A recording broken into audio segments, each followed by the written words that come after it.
The next train to depart on platform 4 will be the 0720 Scott Rail Service 2, Glasgow Central, calling at Hamilton West, Hamilton Central, Motherwell, Bellshill, Uddingston, Newton, Cambuslang, and Glasgow Central only. This train is formed of 3 coaches.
To arrive on platform 3 will be the 0732 Scott Rail Service 2, Fort William, calling at Motherwell, Dumbarton Central, Helensburgh Upper, Arica and Tarbet, Crean Larrick, Bridge of Orkney, Carraw, Tulloch, Speen Bridge, and Fort William only.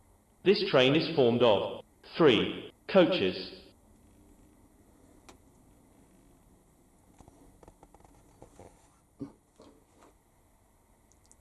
Hello everybody and welcome to the December 2024 update from Clydebridge Station, the final update of the year from this layout. As in the previous updates that you've had from this layout, there'll be various things happening. Now before I start this update, I just want a quick apology. I did say in the November update I would run some trains during it. I didn't, so I'm making up for it by having a few morning arrivals and departures here at Clydebridge Station. I also hope you enjoyed the recent video that I've done from the Cooper Model Railway Club Christmas show at the Corn Exchange, and for those of you who actually attended the show, I hope you enjoyed the show as much as I did. In this month's update we're going to get this retaining wall here finished. I've got the bits on order from Scale Model Scenery and the coping stones will be applied as well. We'll also be taking a look at how to apply etched nameplates to our locomotive. I've actually got the locomotive selected for that process. I'll make a start on installing wires for these non-operational lights so they can be made to look as if it is real. I'll only be doing up to the first 4 however. And as usual, there'll be the regular shout outs to various people and various layouts throughout the programme. And of course I always start off with the 2 that got me back into model railways. David Watson with his layout Dean Park Station and Richard Warren with his layout Everard Junction. Both are set in the same era as my layout, the BR sectorisation period. Now, Richard Warren has, in the last few months, moved house. So there is a bit of a delay on his videos at the moment because obviously he's got to get the new loft sorted out. And it's a much bigger loft than at his parents' house. But we do wish Richard well with everything, and hopefully in 2025 we'll get to see a couple of videos from Richard. Do also remember that Richard, David, myself and quite a lot of others here on YouTube, as well as having model railway videos, we are actually in full-time employment, so can't always get down to our layouts when we want to. And as much as I'd love to be a professional model railwayer, that is not going to happen, I'm afraid. It just isn't possible. So You'll have to make do with the slow progress that the three of us, David, Richard and myself, and indeed others, are doing as well. But I hope you enjoy the progress that we are making and the stories we've got to share with you. The other shout out is of course to my good friends at the world's best jeans brand Wrangler. Fabulous clothing company, www.wrangler.com, and that'll take you to the local website in your territory where you live. Wrangler, proud partner. This lady is a proud partner of Wrangler. So, with all of that done, and there'll be a wee surprise during the video too. With all of that done, if you're all ready, all aboard and enjoy the final update of the year. And any comments, queries or suggestions, please leave them in the comments box below, and I look forward to reading them. And thank you for watching in advance.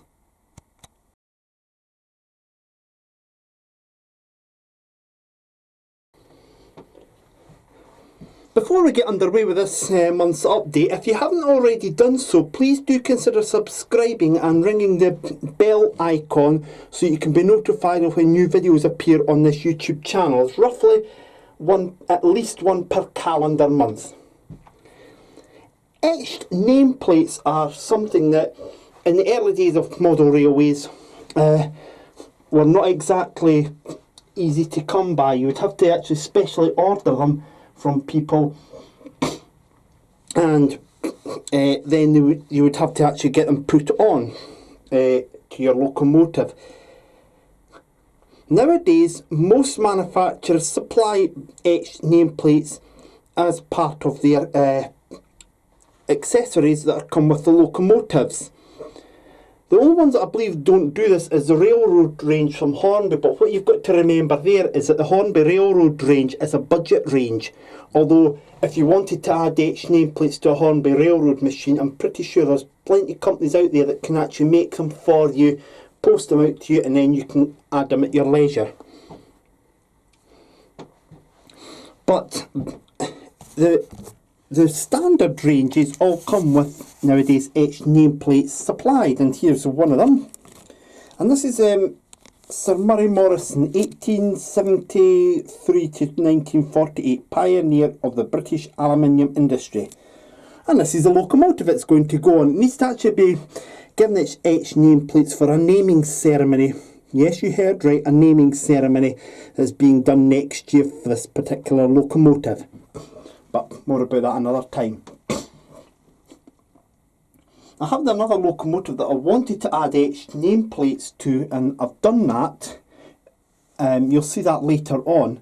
And a couple of my locomotives have already been delivered to the layout with etched nameplates. For instance, 47500 Great Western, 47715 Haymarket, 47831 Bolton Wanderer were all delivered to the layout already fitted with etched nameplates. They look realistic, they give a more high quality feel to the locomotive, and it just makes it look better. So I'm going to be showing you how to apply these etched nameplates, and as I say, 37423 is going to be the guinea pig machine for this. And the advice that I'm going to be giving you is the same advice that I was given by Chris down at Scooney Hobbies in Kirkcaldy. I followed his advice, and the results on the particular locomotive are absolutely superb. The one thing I'm curious about in this pack here is that there's no etched BR symbol on there. Just a standard BR symbol that's printed on. But we can live with that. It has to be remembered too that a couple of 37s did carry the rail freight triple grey livery, but with a painted on BR symbol rather than a actual cast BR symbol. This had a cast BR symbol for real, but as I say, we can live with that. I'll get the equipment that you need, and then we'll talk you through how to do it. And also I'll be giving you a couple of hints and tips that Chris gave me as well with regards to adding these nameplates, and his dad gave me a good tip as well. So stick around folks, and we'll let you see what it's like. And once you've seen this video, why not go and check out Mike at Pudham Junction, which you'll find here on YouTube, and also Anfield Road Layout in the Loft. Go and check him out, please, here on YouTube.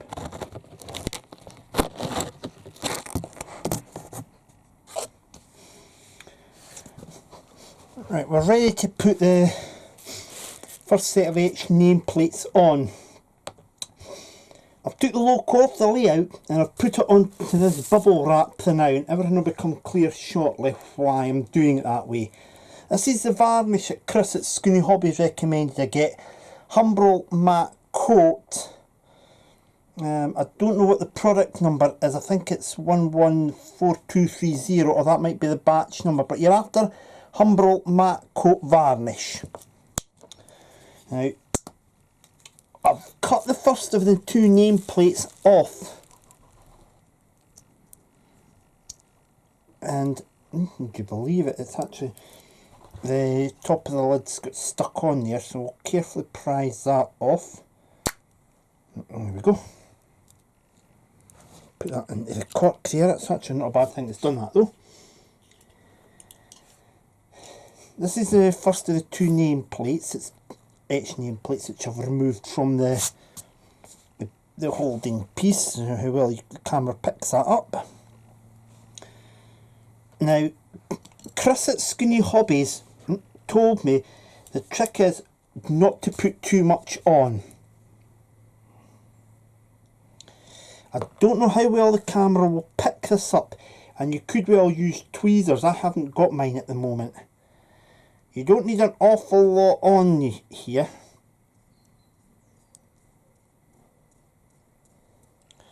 So you're just brushing on a little drop. If it looks like you've got enough on, you've probably got too much on. If it looks like you've not got enough on, you've probably got enough. And you also put a couple of spots. I've not got my glasses on, so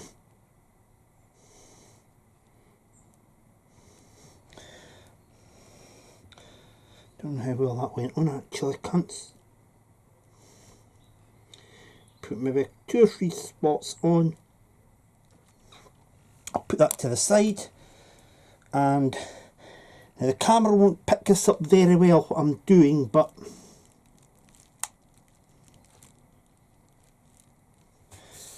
that actually is right on first time.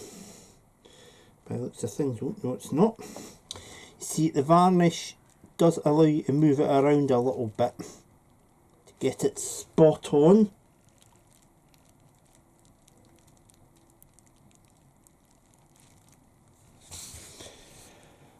I'll pick the camera up now,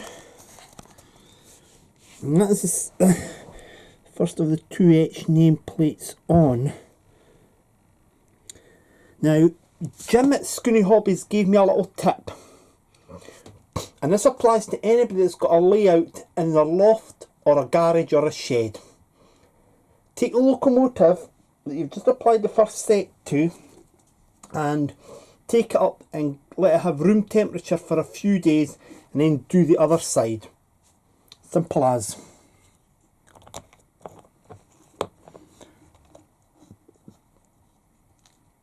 So that's that. Later on in the programme, I will let you see the other side. I'm using this camera as a sort of magnifying glass now, but I think I've got it okay. Now we'll come back from that. So later on in the programme, we'll come back and we'll have a look at that. In the meantime, we're going to actually look at a problem that I've encountered outside the shed.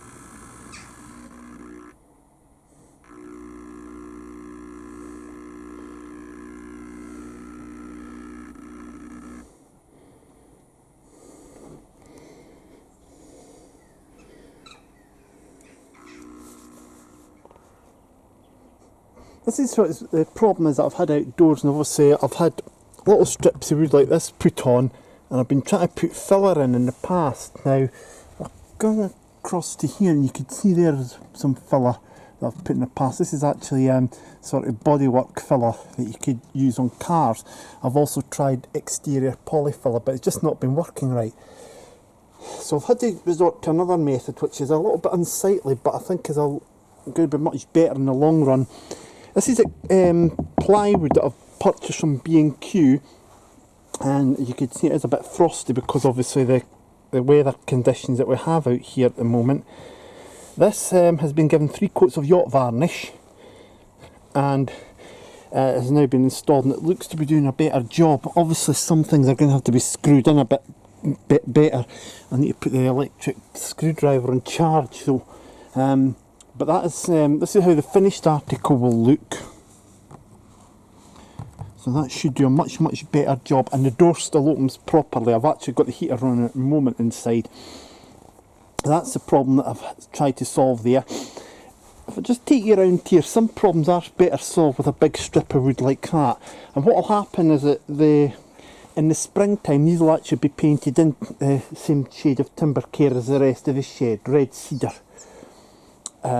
You'll get that. So hopefully that will make the shed a bit better again. It's not really much else I could do about it, and I don't want to start ripping the shed to bits to rebuild it. So this is the solution I've come up with, and it seems to be okay.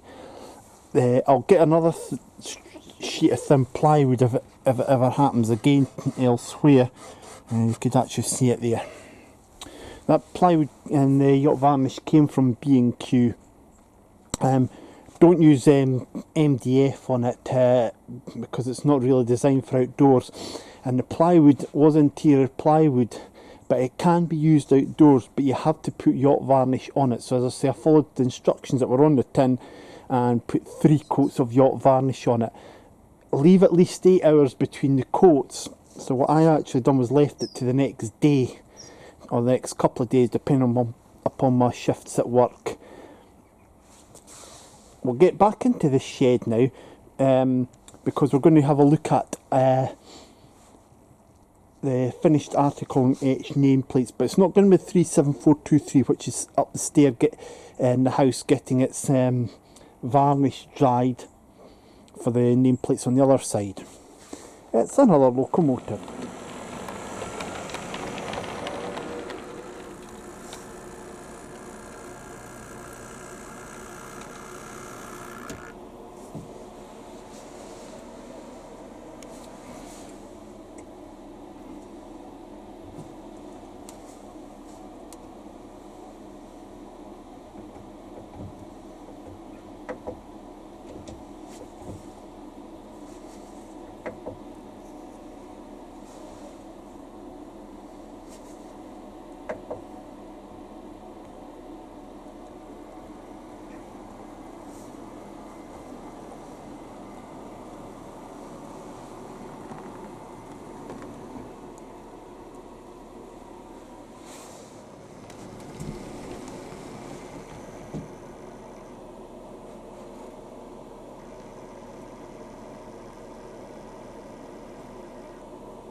As I've already mentioned to you, I've put the etched nameplates onto 37423, and it's up in the house to allow the varnish to dry, and we'll see the effect on that locomotive later on. But I've already applied etched nameplates to another locomotive in my fleet. First of all, do you remember this at the end of the November update? How to apply etched nameplates to a locomotive. Coming up on screen very shortly will be a link to another video, a link to the playlist that this is on, and there'll also be a button in the middle so you can go and subscribe, and I'll sincerely hope that you can do that. Now, the observant among you will know that I already have a Dutch liveried locomotive on the layout. It's number 47346, carrying the Immingham depot crest, but no nameplate. So, why do I bring all this up? Well,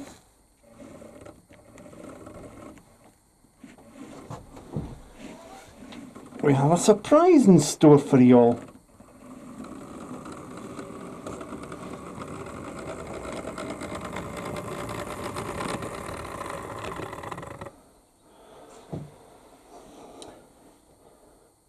This here, folks, is 47975, the Institution of Civil Engineers, and she too carries the Dutch livery. Now, with the problems that I've got here with temperatures in the shed, sometimes she hasn't been running terribly well at the moment, but as you saw at the end of the November update, she was running fine into this siding here.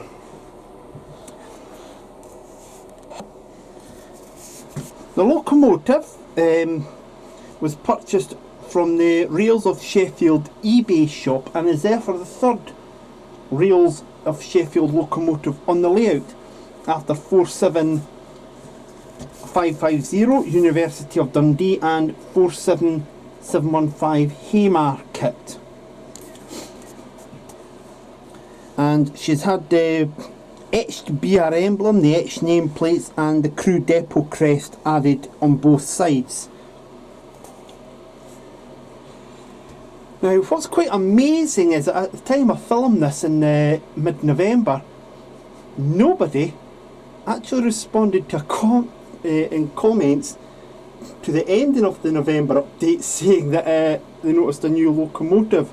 A few lucky people in the know were told by me that I'd got this, and a few people did observe her on the layout on a photograph and thought there was another addition. She came DCC fitted, unlike 346 which came DCC sound fitted. This is just normal fitted, and it has the your standard Bachmann tooling, as you can see here. It's got the normal etched grills, etched fan grills on the top there and exhaust port, and she's basically an ETS equipped version of 47346. One thing I did notice about her as well is that there's actually a slight difference in her to 47346, is that there's certain alterations done here on the roof. Now that is partly because this machine was actually originally a steam heat fitted machine when it was built new, whereas 47346 never carried any train heating equipment at all. It was one of 81 Class 47s that were designed purely for freight, although you can also say they were for the civil engineering department as well. The etched nameplates really do look good on it, and I've got a lot of confidence now to actually apply them to more members of my fleet. So 47975 was the first one that I've done myself, and others will follow over the next few months and years. One thing I have noticed in here is that I think I'm going to have to get the track cleaned in again, because although this might also be due to the temperature, but she was having an awful job trying to get going there, and out of sight I was actually pushing her, so I think I'm going to need to re-clean this track yet again. I've already done it last week. But I'm very pleased with it. She was actually a bargain from Rails of Sheffield, and I was advised by Craig Mason at New Durham Junction and Jim down at Scooney Hobbies to get it. So I did, and I'm very glad I did. And I should add as well that and you can see the problem here again. Let's rev her up a bit, wind her up a bit. There we go. But what I will be doing is sending this update to Rails of Sheffield so they can actually see it for themselves operating, and I'll get her coupled up to the intercity stop, because she's going to be taking that in Yeah, I'm actually running at extremely low power, and I think both that and the fact that the track needs cleaned again and it's very cold in here has got something to do with it. But get her in. She's only going to be taking the stock into the station as empty stock. She won't be taking the train out. And I'll just stop her there, and that's her coupled up to the decoder functions. All work properly. I've actually only got the lights on at the moment as I had with 47701 earlier, and so I'm very pleased with her. I've purchased her. One other thing to mention about this this locomotive, it was actually allocated to a pool that were designed for high-speed test trains, but by 1995 this locomotive was converted back to a standard 47/4, and it operated for many years before being preserved on the Wensleydale Railway. But I understand it left that railway in 2016. I don't know where she is now. The website class47.co.uk is not operational right now. So if any of you watching this video happen to know what's happened to this erstwhile locomotive, could you please put it in the comments box below? I'll be very pleased to hear. 47975, as I say, is ETS fitted, so this does actually mean that she could have worked this in real. I could put her on and got her to work this London train, and I have seen a photo of a sister machine, 47976 Aviemore Centre, the erstwhile 47546, operating a London Liverpool Street to Norwich service in place of a 86/2 electric locomotive. As I say, they kept their ETS capabilities, and that was a good job that they did. Quick shout out to Woodhill Parkway, who you'll find here on YouTube. Layout that's set in the same era as mine, the BR sectorisation era. And a quick shout out to my friend Ryan Gray. His layout is called Eden Road TMD. Now it's is moving away from what we know as Twitter to other social media platforms, and on that topic, Clydebridge Station is going to remain on Twitter, but I have also now started off on Blue Sky, and what I'll do is I'll put the link to my Blue Sky in the description below so you can actually check out, and I would urge you please to go and subscribe to, to follow me please on Blue Sky. I'm already finding it a much friendlier place and a much more truth-telling place.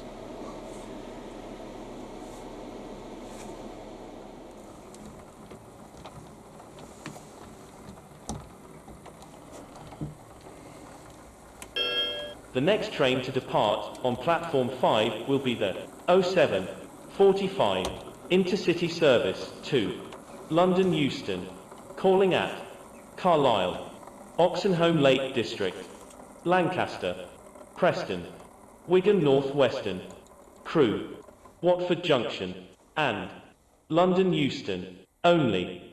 This train is formed of 3 coaches. First class accommodation is located at the front of the train. A buffet service is available on this train.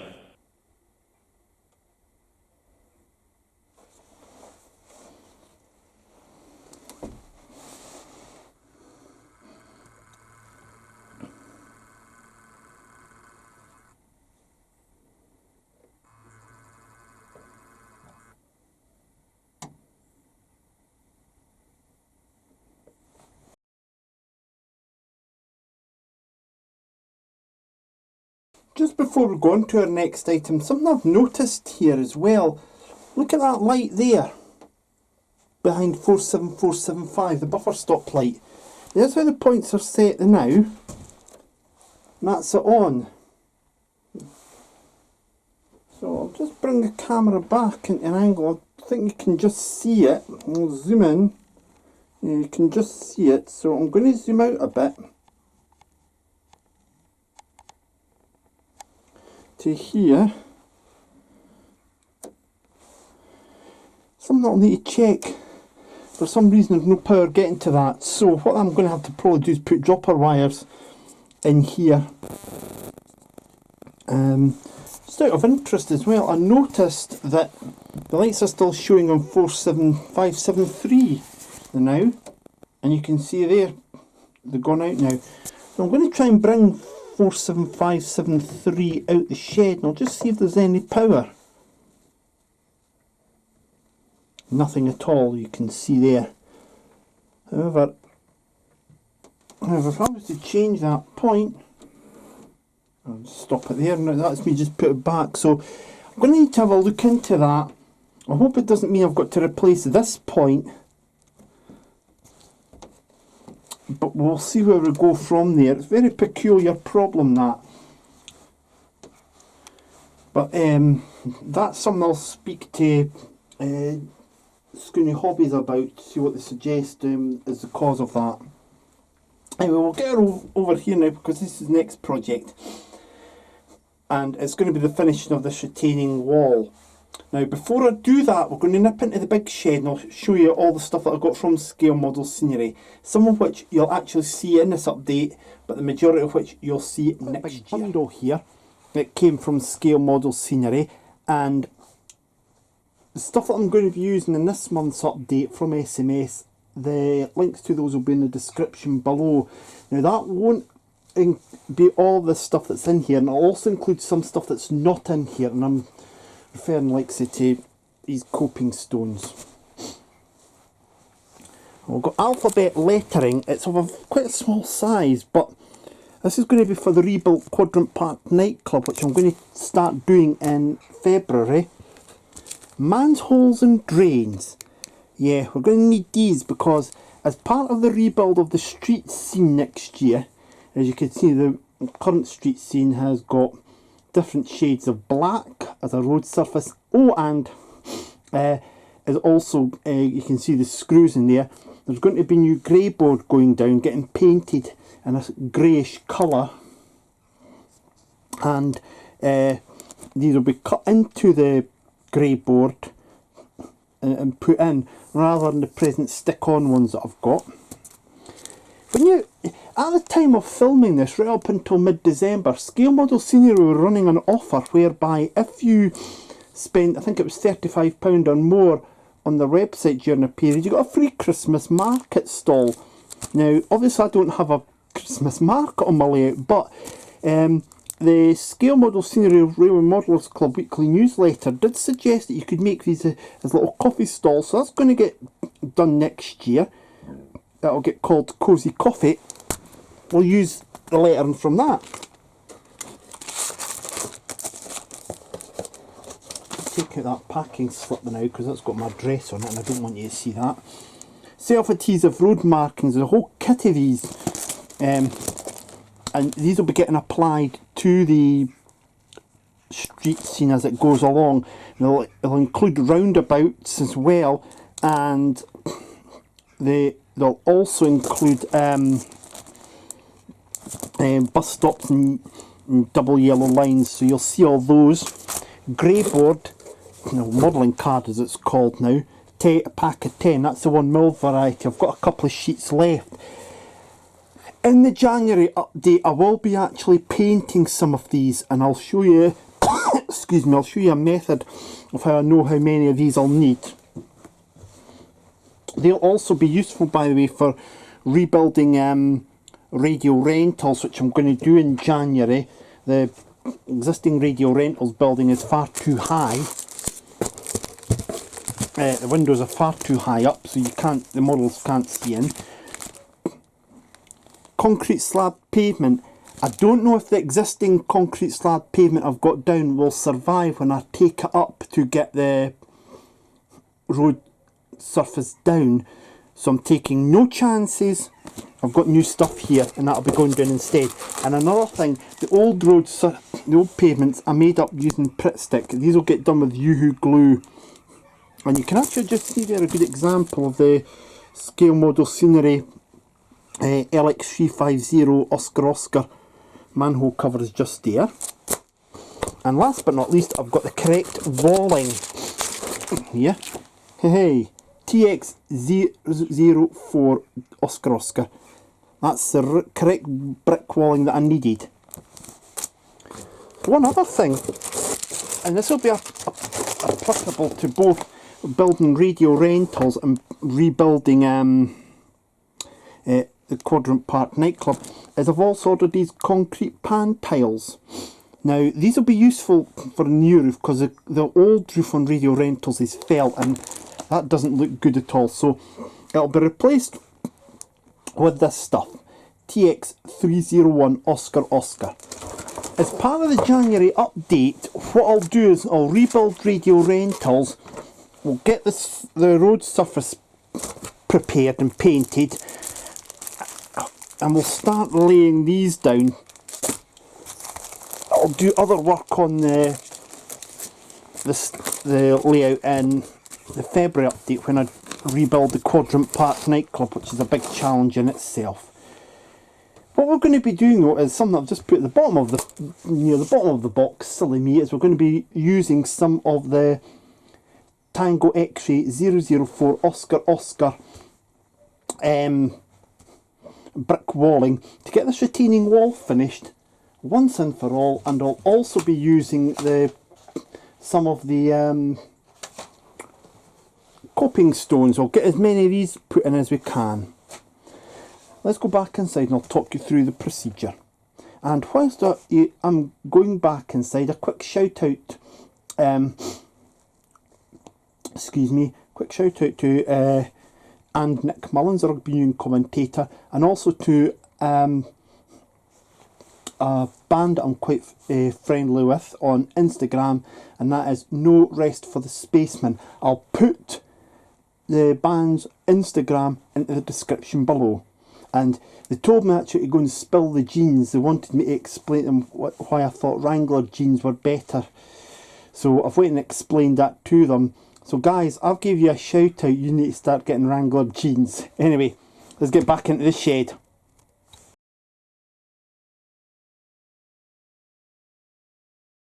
Oh, as that wind blows here, I've got the heater on in the in the layout shed. I'm in the big shed now. So this is my first piece for the retaining wall at the station side, and you can see the bit of paper flying there.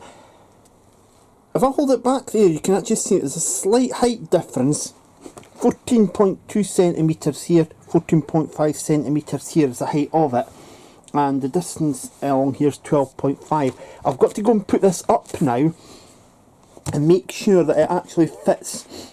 What I mean by that is that there's no sort of leap between this end and the next end, and if there isn't, I can then apply the brick sheet to it like that,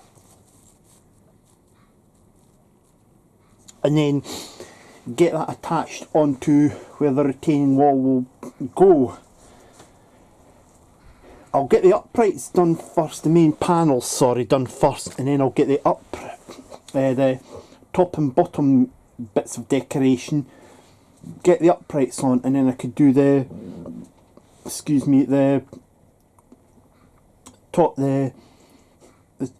middle part of the decoration and get that all done.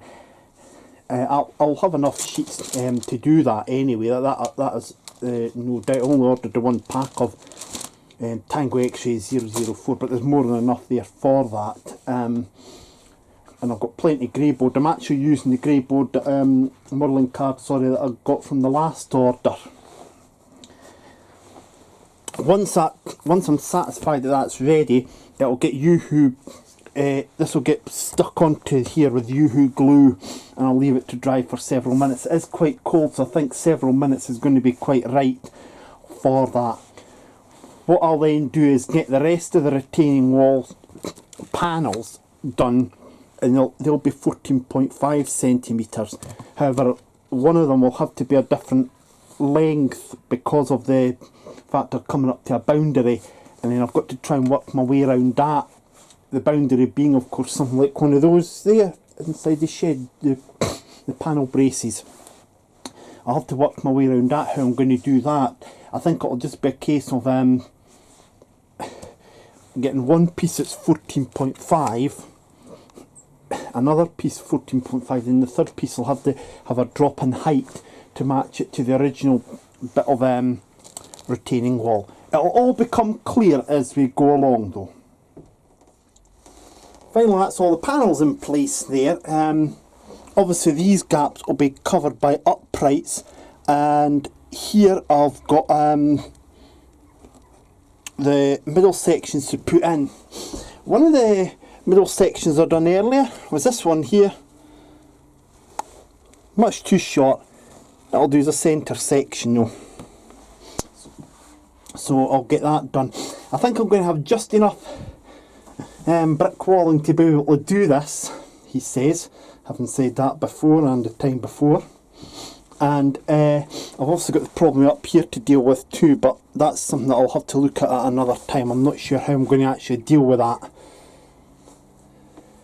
I'll get the rest of the decoration top and bottom done first as I go upright on, and then get the middle bits all put in. Before I go to the next thing, just a quick shout out, you'll find him here on YouTube, Ryan Swain. I'll put a link to one of his videos in the top right hand corner. And Ryan is from Malton in Yorkshire, headquarters of Yorkshire Coastliner Buses. Great DJ, event host, motivational speaker, and he goes in, runs skate schools as well. As a great skateboarding enthusiast. He was instrumental in getting Malton skate ramp done some time ago. Absolutely fabulous guy is Ryan. Why he's not been given an MBE yet is beyond me. So I'll put, as I say, there should be a link in the top right hand corner to his YouTube channel, and I'll let you go and enjoy that. And as I say, Ryan also suffers from ADHD, and he goes into schools and talks about that, and I know about that, having autism myself as well. So Ryan, keep up the good work, and a Merry Christmas to you. Just before I go and carry on and get the more of the retaining wall done and then show you, I was measuring off camera the modelling card that I've got from Scale Model Scenery. I ordered 10 packs. Now the reason I've been measuring it is that I'm going to be using that for the road surface, and I'm going to be getting a grey primer and adding a little bit of black to it. Now you'll notice as well that in the course of my measuring, some of these lamps have come off. They're going to get replaced eventually with new lamps from PD Marsh models like that. These ones I think will actually be more suitable for in at the station area. We'll see as we go. But back to the street scene. I've measured the road up, and I reckon it'll be 8 sheets of modelling card I'll need. So that'll give me 2 spares, plus whatever I've got left scrap wise from doing the retaining wall. And that should mean that I'll have enough to rebuild the Quadrant Park nightclub and radio rentals. I will be needing more modelling card in the future to fix these, so another order will be placed actually, and it's an order that will be placed to also fix up all of this as well. So that's obviously the main challenge that I've got. This is likely going to have to come up again and get redone again, and try and do it as all one unit. It's not going to be easy to do though. But anyway, that's how I'm going to try and do that. But back to the street scene, yeah, 8 sheets of modelling card I reckon is going to do it. However, I won't be laying them all down at one point. I'm going to be doing it a bit at a time. And the road surface will be getting painted grey. I'll get a grey wood primer out of a certain DIY shop. And I'll then get a couple of sheets painted. I'll add a little bit of black to that grey just to get a bit of realistic effect, and it'll be then laid over the top of this this wood here, and I'll have to get weighed down, and then I can make a start on the pavements. That's going to start in January, and this is going to obviously be coming off. Nice idea at the time. But as you can see, if I put it back down on there again, you can actually see the problem that I've got. Namely, it's all rough cut and that, so it'll have to be a bit smoother. And the building is going to be based on the new frontage is going to be Truth Nightclub in Leven, a firm the former Troxy Cinema, later become a branch of Sticks, the Ambassador Snooker Club, latterly an indoor market, and then for the last few years it's been a very successful weekend nightclub, Truth. So that's what you'll be seeing getting built in its place on here. So this will be coming off, and I'll be measuring the footprint of this because, to cut a long story short, it's going to be the same footprint, but it's going to be to different dimensions. What I mean by that is part of it will be coming out, and then there'll be other bits. So I'm going to try and replicate Truth Nightclub as best I can, but it will still be called the Quadrant Park. Well, I've got that to think about as well, but before I think about that, I need to think about getting some more of that done. It's not exactly Hadrian's Wall, it never will be, but that's this retaining wall now completed in terms of the front. You'll notice as well that at the end here, I've managed to sort out this problem of the supporting joint at the shed by putting a strip down here and a strip down here. Admittedly that needs a bit more glue down, and then putting another piece on here to give it the impression of the wall going round. It's not in the way of any turning traffic, so there is enough clearance there. I will need to put limited clearance signs up in there eventually. I think I've got one or two somewhere actually. I'll have to hunt them out. The next thing I've got to do is to go to and do the back of the wall, and I'll show you this scrap piece of modelling card. It'll get glued up, it'll get cut to the right size. There'll be brick support like this put on, and that'll go round to about point here where I'll then stop putting the wall on, because this bit will never get a camera in there. And then what I'll do is put the coping on, and that'll go around here. This wall, as I say, is going to get replaced next year with a new wall, and I'm hoping I'll be able to get it up without causing any damage to this bit here. That's in the new year. This will just get glued on with Yoo-Hoo glue, but once that's done I can start putting the coping stones on. I'll probably need to order some more as well. But that is certainly looking at a lot better. I must just make the point as well, by the way, that what you've seen me do there is not a 1 hour job. It's taken quite a bit. One thing that has concerned me is that a couple of the panels, you can see the glue has just given way on them, and there's nothing I can really do about that. It is a pity, but as I say, nothing I can do about that. I'm going to go and get the retaining wall completed now on this side and get the up to here, and then once that's done I'll get the coping stones on. That's most of the wall covered with coping stones now. There's obviously this piece down here still to be done. I don't want to go too far with that because I will at some point in the future be rebuilding the concourse so it looks a little bit better. And I've obviously got small bits to put in here.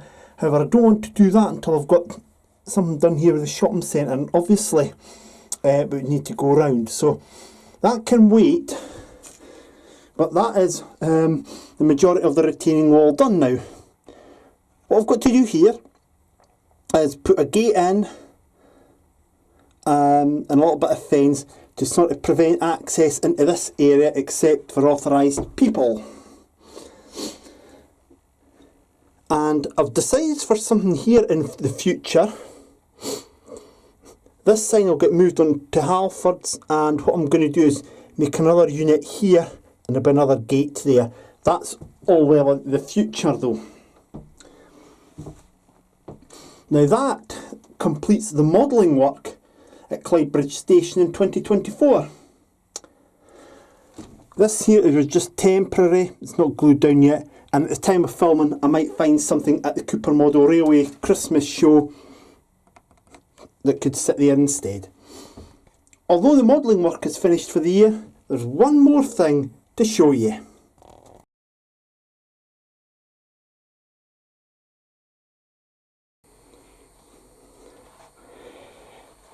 In December of last year, I bought a Christmas present from Me to Me from the Kernow Model Railway Centre at Camborne, and that was a Class 47 47484 Isambard Kingdom Brunel in Brunswick green livery. Well, from the same source has come another Christmas present from Me to Me.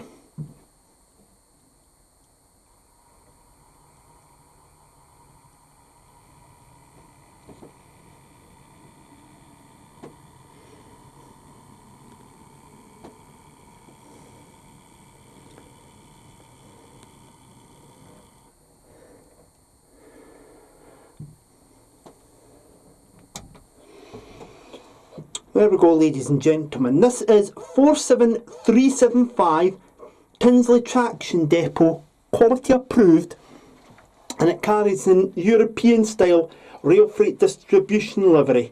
So it dates this locomotive to out with the period that the layout set in, 88 to 91. What it doesn't, what it also does do rather, is it gives me 4 of the 5 main subsectors of rail freight. Rail freight general was a bit short-lived on locomotives, but the other 5 subsectors were much longer lived. So I've now got 4 of the 5 subsectors on here: construction, petroleum and metals, and I've got distribution. And next year the Acura scale class 60 will be here, and that'll carry coal livery and complete the set. Jim down at Skinny Hobbies in Kirkcaldy has fitted a decoder to it, and because we're a little bit pushed for time in this month's update, I'll actually go through this in more detail with you and give you a running shot of it hauling a parcels train into Clydebridge station in the January update. In that update we'll be making a start on rebuilding the street scene, and we'll also maybe get a chance to rebuild radio rentals as well. We'll see how we go. Coming up on screen very shortly will be a link to a previous video, a button in the middle for you to subscribe, and I would appreciate it if you could do so, and also there will be a link to the playlist that this video is on. And I will look forward to your company, not just next month but next year, when I'll be doing more modelling work here at Clydebridge station to try and get this layout one day finished. I believe I can do it. All that remains for me to do now is to say thank you very much for watching the videos on this channel this year. Thank you very much for your comments and suggestions and queries as well. And to those of you who have bought rolling stock from, thank you very much as well for actually selling me the items. And please, as I always say, whatever you're doing, do take care of yourselves and enjoy your layouts, won't you? But also, please have a very Merry Christmas and a Happy New Year. Do take care of yourselves, won't you? See you next month and see you next year. Bye bye for now.